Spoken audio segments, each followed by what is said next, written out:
Na kusalimu katika jina la Yesu, mpenzi mtazamaji ulioko mbele yangu sasa. Na kwa majina yangu naitwa mchungaji Joseph Bugumba, mchungaji kiongozi wa kanisa la TAG Penueli madhabahu ya Amani. Kanisa hili liko Mapinga, Bagamoyo.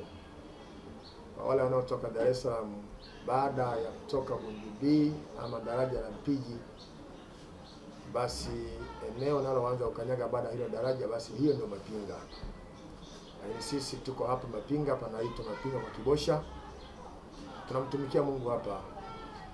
Tunamshukuru Mungu ambaye pia amekuwa pamoja na sisi. Kanisa hili la Penueli limezaliwa mnamo mwaka wa 2007 mwishoni. Tulianza hapa baada ya kusikia sauti ya Bwana na kunileta mahali hapa. Tumeanza katika mazingira kidogo na changamoto, sababu moja ya upinzani ambao tulikutana nao ulikuwa na upinzani wa udini. Udini ulikuwa ni mkubwa, na kama nilivyofahamu huu ni ukanda wa Pwani, na baadhi ya udini ambao upo na ulishika kwa kasi sana. Tulianza kwa ushirikiaji na Bwana akatusaidia, watu wakaendelea kutusikia, lakini bado changamoto ilikuwa ni kubwa katika habari ya kumwamini Yesu na kuongezewa kanisa.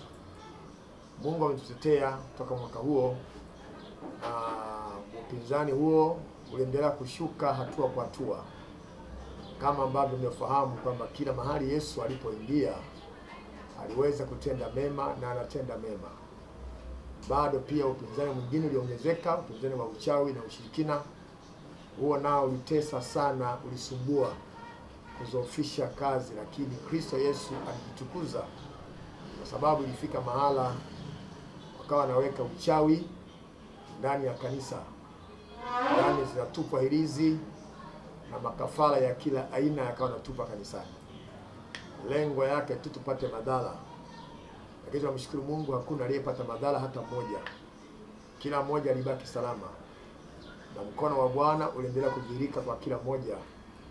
Na kanisa la Bwana likaendelea kuongezeka. Tulianza nikiwa mimi na mke wangu, na baada ya kusikia wito mwaka huu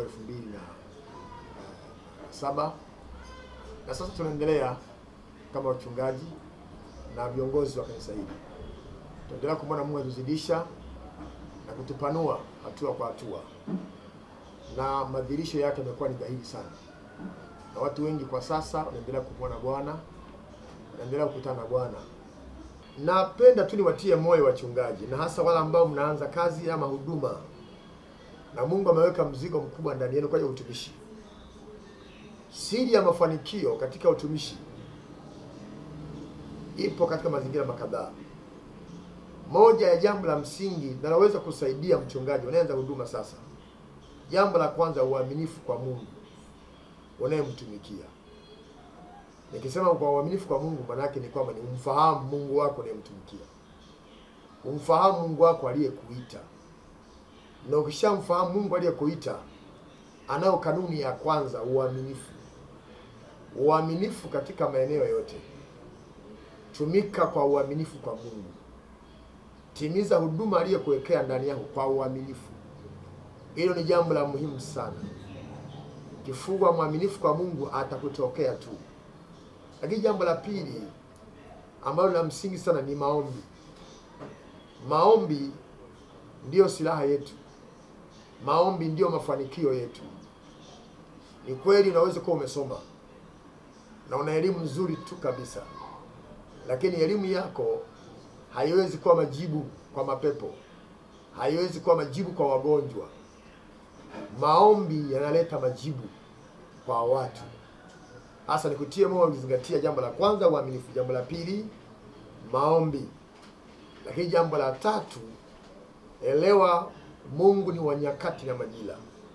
Mhubiri 3 mstari wa kwanza ukisoma hapo inaeleza kwa kila jambo na wakati na majira yake. Yako majira ya Mungu kukujiria. Usifanye haraka. Usione Mungu amechelewa. Sisi tumeanza hapa kwa shida. Tumeanza kwa changamoto. Na muda hautoshi kueleza kila hatua tuliyoipitia. Lakini kuna nyakati tulisemwa, kuna nyakati tuliachwa na watu, kuna nyakati tulizalaulika na watu, kuna nyakati tulipitia mazingira magumu ya uhitaji. Uaminifu, Mungu alibaki kuwa mwaminifu kwetu kwa sababu yeye ndiye aliyetuita. Kwa hiyo jambo la kwanza uwe mwaminifu, jambo la pili uombe, jambo la tatu zingatia nyakati na majira, kwamba kuna wakati wa Mungu wa kutenda juu ya hayo unayohitaji, iwe kukua kwa kanisa ama upatikanaji wa viwanja na majengo na vitu vingine. Mungu ana nyakati na majira. Wakati ukifika Mungu atafanya, lakini wewe baki kuwa mwaminifu. Mungu wako hata kuacha. Jambo la nne, usijifananishe. Usijifananishe na wale, usijizalau. Wewe ni wewe na ni mtu wa pekee na una neema ya kipekee ambayo hiyo neema ulionayo hakuna mchungaji mwingine alionayo. Simamia neema hiyo kwa uaminifu. Muamini Mungu. Simamia kila aliyoweka ndani yako, na Bwana atakutendea. Ubarikiwe sana. Karibu Bagamoyo. Tazungumza mambo mengi. Ubarikiwe mtumishi wako.